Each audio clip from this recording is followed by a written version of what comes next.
সংসারের কাজে অলসতা করে লাভ কি? সেই কাজগুলো তো আমাকেই পরে করে নিতে হবে, তাই আর অলসতা করি না। হ্যালো এভরিওয়ান, আসসালামু আলাইকুম। কেমন আছেন আপনারা সবাইকে ওয়েলকাম জানাচ্ছি বিথিস ব্লগে। আশা করছি কাছে দূরে দেশ এবং দেশের বাইরে যে প্রান্ত থেকে আজকে আমার নতুন আরেকটি ব্লগ ভিডিও দেখছেন না কেন, আল্লাহর অশেষ রহমতে সবাই বেশ ভালো আছেন। আমি বিথি, আলহামদুলিল্লাহ আমিও খুব ভালো আছি পরিবার পরিজন নিয়ে। প্রতিদিনের মতো আরেকটি লাইফস্টাইল ব্লগ নিয়ে আপনাদের মাঝে হাজির হয়ে গেলাম। এই যে দেখেন, এখানে আমি গরম পানি বসিয়ে রেখেছি। যখন ঘুম থেকে উঠে হাত মুখ ধুচ্ছিলাম তখনই আমি গরম পানিটা আগে বসিয়ে দিয়ে পরে কিন্তু আমি হাত মুখ ধুয়ে নিয়েছি। এরপর থালা বাসনগুলো ধুয়েছি। তারপর চিয়া সিডটা আর কি ভিজিয়ে রেখেছিলাম ঘুম থেকে ওঠার পরপরই। তো চিয়া সিডটা খেয়ে এখন এই যে থালা বাসনগুলো গুছিয়ে নিচ্ছি। আমার রান্নাঘরটা কিন্তু খুবই ছোট একটা রান্নাঘর। তো দেখা যায় কি, যখন যেটা করি না কেন সাথে সাথে গুছিয়ে না ফেললে এই জিনিসগুলো আমার এদিক সেদিক ছড়িয়ে ছিটিয়ে রাখতে হয়। তো থালা বাসনগুলো সাথে সাথে গুছিয়ে না নিলে এখানে এখন সকালে নাস্তা বানানোটাই আমার জন্য একটু কঠিন হয়ে পড়বে। তো যেহেতু পানিগুলো ঝরে গিয়েছে, তো চিন্তা করলাম যে আগে থালা বাসন গুছাই, তারপর আর কি নাস্তাটা বানাবো। ভিডিও শুরুতেই পুরাতন একটি কথা আমার সকল প্রিয় আপু ভাইয়া আন্টি আঙ্কেল এবং ছোট ছোট সোনামণিদেরকে বলছি, যারা এখনও পর্যন্ত একটি লাইক দেননি প্লিজ একটি লাইক দিয়ে ভিডিওটি কন্টিনিউ করবেন। আর যারা নতুন আজই আমার চ্যানেলে প্রথম ভিজিট করেছেন, আপনি যদি লাইফস্টাইল ব্লগ দেখতে ভালোবাসেন চাইলে আমার চ্যানেলটি সাবস্ক্রাইব করে আমার পাশে থেকে যেতে পারেন। যেহেতু আমার ডেলি লাইফস্টাইল ব্লগ, তো আমি কিন্তু দেখা যায় আমার প্রতিদিনের যে কাজকর্মগুলো থাকে সেগুলোই আপনাদের সাথে শেয়ার করে থাকি। জানি না আপনাদের কাছে কেমন লাগে। আমি শুধু একটা কথাই বলবো, যাদের কাছে ভালো লাগে প্লিজ তারা ভিডিওটি দেখবেন, আর যাদের কাছে ভালো লাগে না প্লিজ সবাই ভিডিওটি স্কিপ করে যাবেন। সবাইকে অনুরোধ করব প্লিজ ভিডিওটি কেউ টেনে হিস্ট্রি দেখবেন না, এতে করে কিন্তু ভিডিওর ইমপ্রেশন খুবই কমে যায়। তো যদি আপনি একজন ব্লগার হয়ে থাকেন, আশা করছি এই কাজটি আপনি করবেন না, এতে করে আপনার নিজের ক্ষতিটাই কিন্তু সবচাইতে বেশি হবে। যাই হোক, এখানে আমি এক এক করে সব কিছু গুছিয়ে নেবার পর এখন ভেজা একটা রুমাল দিয়ে চারপাশটা মুছে নিলাম, যেহেতু ঝুড়ির পানিগুলো পড়েছিল। চুলাটাও আমি একটু ভালো করে পরিষ্কার করে নিলাম। এরপর এখানে আমি এই তো প্রতিদিনের মতো যেহেতু আটার দিয়ে আমি আর কি রুটিটা করে থাকি, তো সেটাই রেডি করে নিচ্ছি। তা আমি কিন্তু এখানে পানি দিয়ে লবণ দিয়ে এরপর একটু সয়াবিন তেল দিয়ে দিয়েছি। আর অনেক দিন আগে আমার কোনো এক প্রিয় আপু আমাকে বলেছিলেন যে আজ প্রথম দেখলাম যে আটা কাই করার সময় কেউ সয়াবিন তেল ব্যবহার করে। আসলে এটা করার কিন্তু একটা কারণ আছে। তো আমি যেহেতু এভাবে ব্যবহার করে আমি বুঝতে পেরেছি, এভাবে দেখা যায় কি রুটিটা যখন আর কি আটাটা যখন কাই করি না, তখন কিন্তু একটু তেল দিলে দেখা যায় এটা যখন আমি হাতে মাখিয়ে নিই তখন হাতে লাগে না। আর দ্বিতীয় কথা হলো যে রুটিটা কিন্তু অনেকটা সফট হয় আর কি, রুটিটা এতটা নরম তুলতুলে হয়, তো যেটা খেতে আর কি আমার কাছে ভালো লাগে। তো সেইভাবেই কিন্তু আমি এভাবে আটাটা প্রতিদিন রেডি করে তারপরে আর কি আমি নাস্তাটা বানিয়ে নেই। তো আটাটা যেহেতু গরম, তো কাইটা আর কি আটা বলছি আমি, তো কাইটা যেহেতু গরম, তো আমি আস্তে আস্তে হাত ভিজিয়ে তারপর আর কি গরম অবস্থায় খুব ভালো করে কাইটাকে এই তো একটা ডোয়ে পরিণত করে নিয়েছি। আর চা পানিটা যেহেতু বলক চলে এসেছে, এখানে আমি একটু চা পাতা চিনি দিয়ে দিলাম। তো এটা আস্তে আস্তে জাল হোক, আর এ পাশ থেকে আমি অফ ক্যামেরাতে রুটিগুলো বানিয়ে নেব। প্রতিদিন সকালবেলা চা এটা হচ্ছে আমার ঘরের মনে হচ্ছে যে সর্বপ্রথম ঘুম থেকে উঠে আমার মেয়েদের আর আমার এই চা না হলে চলেই না। এটা সকালে আর বিকেলে সব নাস্তার পরে এই চাটা আমাকে খেতে হবেই। তো দেখা যায় কি আমরা সবাই কিন্তু একদম চা পাগল মানুষ। তো কি বলবো, এটাকে বদ অভ্যাস বলে না ভালো অভ্যাস বলে আসলে আমি জানি না, যেহেতু খেতে খেতে এটা একটা অভ্যাসে পরিণত হয়ে গিয়েছে। তো আমি কিন্তু এই যে এখন পরোটাগুলো ভেজে নেব, তার আগে যে পাতিলাটার মধ্যে আমি আটাটা কাই করেছিলাম আর বেলনাটা সেটাই আর কি আমি সাথে সাথে ধুয়ে নিলাম। আর এখন আমি এই তো পরোটাটা ভেজে নিচ্ছি। চুলায় যেহেতু গ্যাস থাকে না, তো ইদানিং দেখতে পাচ্ছি আজকে 2-3 দিন যাবত একেবারেই গ্যাস নেই। তো আমি কিন্তু একদম পুরোপুরি সিলিন্ডারের উপর নির্ভরশীল হয়ে পড়েছি। তো সিলিন্ডারে কিন্তু আমি এই যে একটা একটা করে সবগুলো পরোটা আর কি ভেজে নেব। আমার মতো দেখলাম এরকম অনেকেই আছেন যারা চা পাগল। হাবিবা জান্নাত আইডি থেকে আপু লিখেছেন, আপু চা আমার অনেক প্রিয়, চা লাগবেই প্রতিদিন সকালে। হাসি আক্তার আইডি থেকে আপু লিখেছেন, আপু চা আমার অনেক পছন্দ, চা লাগবেই প্রতিদিন সকালে। আপু দুইজন আপু একই কমেন্ট কিন্তু করেছেন। তো যাই হোক, এই তো আমি নাস্তা করে সাথে সাথে রুমে চলে আসলাম।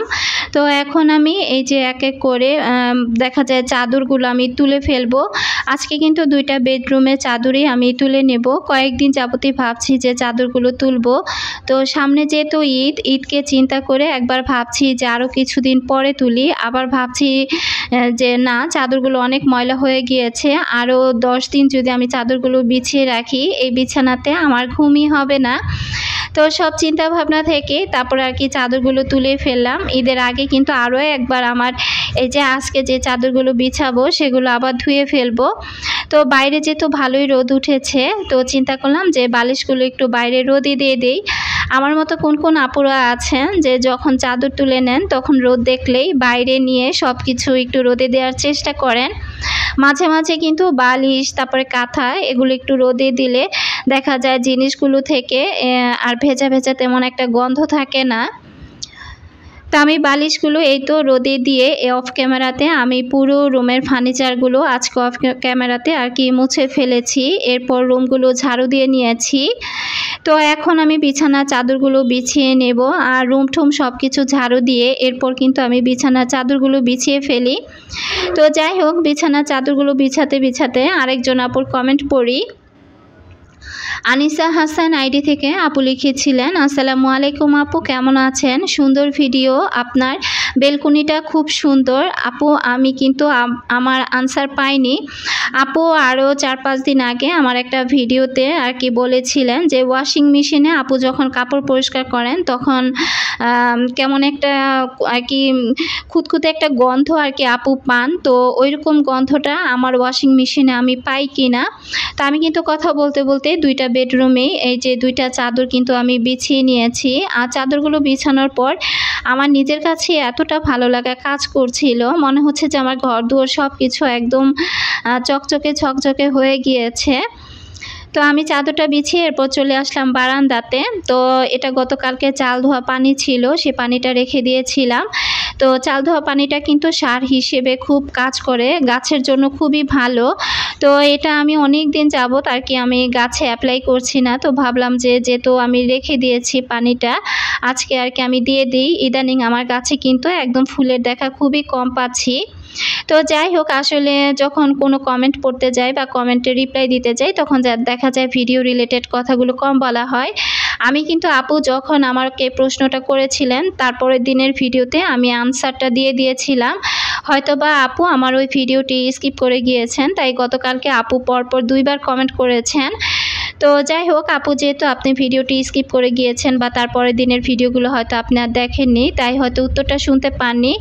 তো আপুর উদ্দেশ্যে আমি বলে দিচ্ছি যে না, আমার ওয়াশিং মেশিনে আমি যখন কাপড় ওয়াশ করি আমার ওয়াশিং মেশিন থেকে এমন কোনো বিদঘুটে গন্ধ আমি পাই না।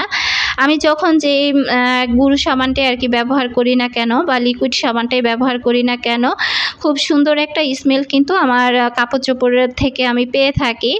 তো আশা করছি আপু আপনার প্রশ্নের উত্তরটা আপনি পেয়ে গিয়েছেন। তো আমি কিন্তু যখন থালা বাসন গোছাচ্ছিলাম আর ওই যে গরম পানি দেখালাম, ওই কুসুম কুসুম গরম পানি দিয়ে কিন্তু আমি চাদরগুলো আর কি ভিজিয়ে দিয়েছিলাম। তো রান্না করার আগে অফ ক্যামেরাতে আজকে আমি ওয়াশিং মেশিনে আমার কাপড় চোপড়গুলো অলরেডি আমি দিয়ে দিয়েছি। তো তরকারিটা রান্না করতে করতে এপাশ থেকে যখন আমি কাটাকাটি করছিলাম আমার চাদরগুলো কিন্তু ধোয়া হয়ে গিয়েছে। তখন আবার দৌড়ে আমি ছাদে গিয়ে কাপড় চোপড়গুলো কিন্তু অলরেডি মেলে দিয়ে এসেছিলাম। তো মাঝখানে কিন্তু অফ ক্যামেরাতে আমি আজকে অনেক কাজ করেছি যেগুলো আপনাদের সাথে শেয়ার করিনি। আর দুপুরে আজকে আমি একটা তরকারি রান্না করে নিয়েছি। তো দেখা যায় কি চিচিঙ্গা জিনিসটা কিন্তু ফ্রিজে রাখলে বেশি দিন ভালো থাকে না।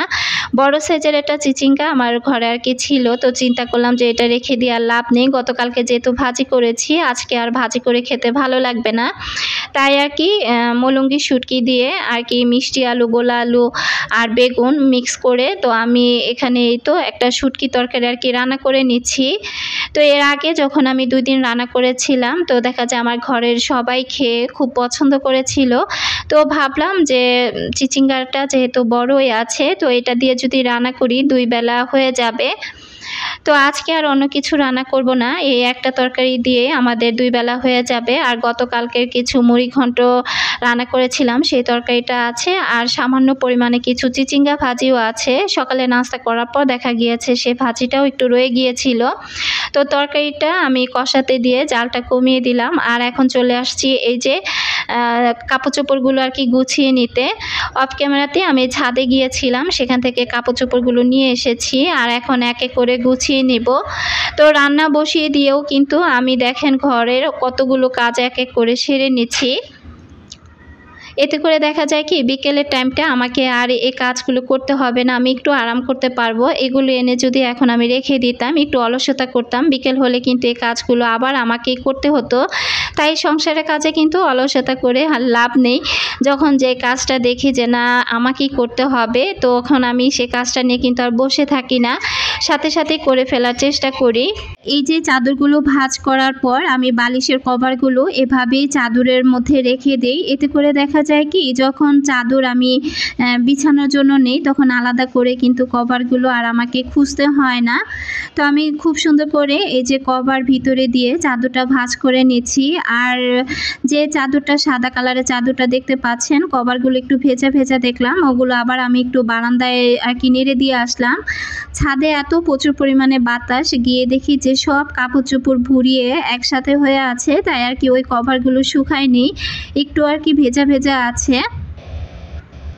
তো এখন এই যে কুশনগুলো নিয়ে আসলাম, বালিশগুলো নিয়ে আসলাম, রোদে পেয়ে একদম বালিশগুলো একদম কেমন যেন একটা সুন্দর একটা স্মেল আসছিল। তো যাই হোক এরকম কিন্তু আমার মাকে দেখি যে রোদ উঠলে সে সব কিছু নিয়ে তারপরে ছাদে বারান্দায় আর কি মেলে দেয়। তো মাঝে মাঝে কিন্তু এগুলো রোদে দিলে অন্যরকম একটা ঘরে মনে হয় কি অন্যরকম একটা ভালো লাগা কাজ করে আর কি, প্রশান্তি কাজ করে। এটা জানি না সবার হয় কি না, তবে আমার কাছে খুব ভালো লাগে। আর দেখেন রুমটা সব গুছিয়ে নেবার পর কতটা শান্তি যে আমার কাছে কাজ করছে সেটা আর আপনাদেরকে বলে বোঝাতে পারবো না।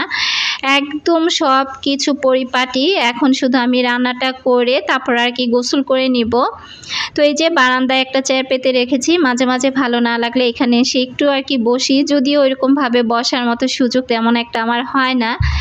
তো এই তো আমি এখানে এই যে তরকারিটা জালটা কমিয়ে রেখেছিলাম, সবজিগুলো সেদ্ধ হয়ে গিয়েছে। এরপর এখানে আমি সামান্য পরিমাণে পানি দিয়ে দিচ্ছি। তো পানিটা দিয়ে নেড়ে চেড়ে তারপরে এখানে আমি কাঁচামরিচ দিতে ভুলে গিয়েছিলাম, কাঁচামরিচ দিয়ে দিলাম। তো দিয়ে তারপরে এখন আমি ঢাকনা দিয়ে ঢেকে রাখবো। তো এর মধ্যে কিন্তু আমার তরকারি রান্না শেষ। আর এই যে আমি টেবিলে একদম পাতিলা ধরেই নিয়ে আসলাম। তো যেহেতু তরকারিটা বিকেলে হয়তো বা আবার একটু গরম করতে হবে, তাই আলাদা করে আর কি বেড়ে নিলাম না।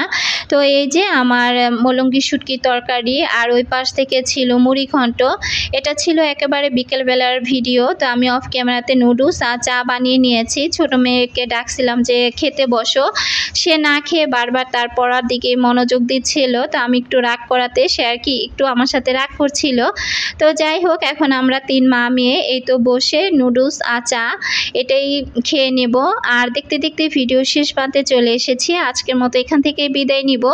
সবাই ভালো থাকবেন, সুস্থ থাকবেন। কথা বা কাজে কোনো ভুল ত্রুটি হয়ে থাকলে প্লিজ সবাই ক্ষমা সুন্দর দৃষ্টিতে দেখবেন। আজকের মতো এখানেই বিদায় নিচ্ছি। আল্লাহ হাফিজ, আসসালামু আলাইকুম।